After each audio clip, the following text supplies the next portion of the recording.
The handful of kids present erupted in a fit of giggles. Ella could even see Mrs.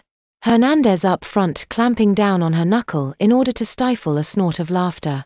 The only one who didn't seem amused was a blonde lady in the back glaring daggers in their direction. Ella took that to mean she was the infamous Mrs. Garcia. Ella turned back around in her seat to find Kaylee slumped in her seat staring wide-eyed at Jasmine. That really was a tick. I swear. Jasmine studied her face for a second before letting out a sigh. I know. Only your brain could come up with something like that, she said before smiling. Jasmine picked up another folder and read it. Now who do we have here? Isabella Marsh. She clicked her tongue as she read, occasionally muttering to herself. Wow, you've been through a lot these last few years. 10 years old, mostly non-verbal, please encourage speaking when possible. She scrolled down the page until she saw a small handwritten note at the bottom. Student has severe anxiety. Please encourage and accompany to restroom during breaks. May try to run. Parental consent form has been signed for cleaning and changes as needed. Hello, Isabella, it's very nice to me. Are you really 10? Kaylee interrupted. You look a lot smaller than 10. Ella shrugged and nodded her head. You look like Tony, he's in first grade. Kaylee, Jasmine warned.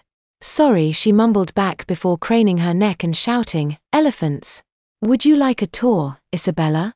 She cocked her head to the side as Ella mouthed something to her. I'm sorry. Can you repeat that? She bent her head down lower. Lane. La. Ella shook her head. L. She paused for a breath. Lane. Ella. She nodded her head. Oh, your name is Ella? She nodded her head again. Well, all right then, Ella, would you like me to show you around? After another nod, they stood up. Kaylee, why don't you stay here and read? You already know where everything is. Eat shit, Santa, Kaylee said, before shrugging and picking up her book. What did Santa ever do to you? Brian called back. Did he not leave you the special helmet under the tree that keeps you from licking windows? Eat shit, Brian. Both of you knock it off. Mrs. Hernandez said. Do you want to lose your recess on your first day back? But Kaylee started. Or would you rather have detention with Mrs. Garcia? I'm sure she's missed both of you very much. That seemed to silence them. It was one time. Kaylee mumbled into her book. Jasmine guided her around, pointing out various things in the room. There were several pairs of noise-cancelling headphones sitting on chargers that she could come grab whenever in case she ever got overstimulated. We try to cater to each student's unique needs. We have had kids who, when stressed, can't handle very much external stimulation. Kaylee's condition isn't always helpful, not that we have them because of her, mind you, but if she does ever get to be too much, you can always come grab a pair. We try to avoid meltdowns whenever possible. We also have Play-Doh for those who feel they need to be doing something with their hands. After lunch is 20 minutes of quiet time where we turn off all the lights. You can color, draw, rest your head on your desk. Whatever you want as long as you're being quiet. Over here we have a library where you can pick out something to read. We have books and magazines for all reading levels. Ella followed her around examining all the things she was shown.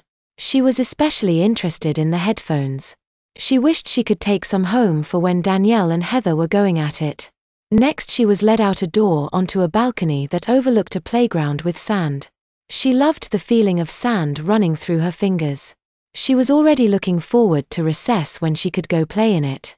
After Jasmine finished showing her the outside area, they went back inside where she was led to another set of doors. Here's the bathroom. You are free to use it whenever you'd like. Ella instinctively took a few steps back when the door was opened, as if to narrowly avoid the clutches of some unknown monster lurking inside. Jasmine shut the door without a word, and opened the second.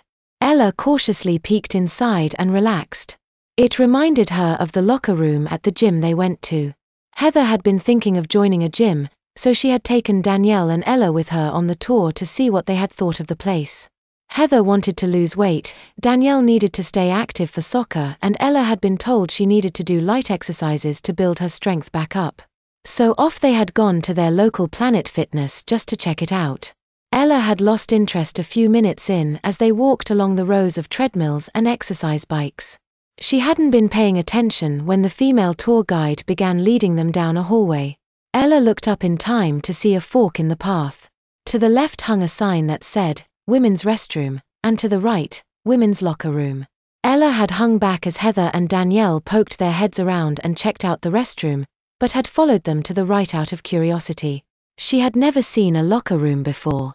She wandered around the tiled room, in between the benches, and looked at all the different stickers and locks on all the different metal cages. She could feel Heather's eyes on her as they walked into the shower room. Yes, individual shower stalls. I was afraid it was going to be a room full of naked people like at the water park, Danielle said. Heather hadn't replied, her eyes were still trained on Ella as she peeked behind a door to check it out. "Ella, does it bother you being in here?" Heather asked. Ella shook her head. It really hadn't. She didn't feel that chest-crushing anxiety at all. That was all it took for Heather to sign them all up. From then on, Heather had taken her every evening, usually to work out, but sometimes just to have Ella take a shower. Heather had been ecstatic, stumped, but ecstatic. Ella didn't see what the big deal was. She had liked bathing under the garden hose. Ella walked in with Jasmine, who closed the door behind her while Ella examined the cabinets and lockers. She noticed one of the lockers had her name on it, so she opened it to find a change of clothes and a few pull-ups inside. "This is the changing room," Jasmine said. "From time to time we do get kids who need more personal care than others, and that's okay." Ella bit her lip and eyed the bed on the edge of the wall. It was like a bed in the nurse's office with paper covering the top. "And this room is also," she turned a knob and a stream of water came crashing onto the tiled floor from a showerhead Ella hadn't noticed. She watched the water flow down the drain in a corner.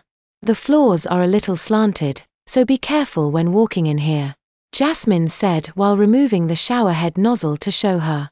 "For when wet wipes just can't do the trick."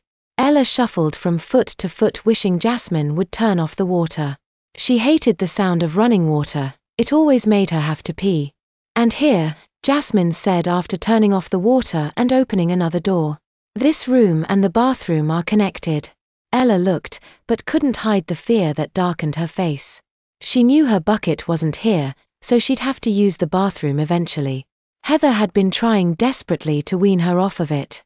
Yes, she could use the restroom, but only as a last-ditch resort.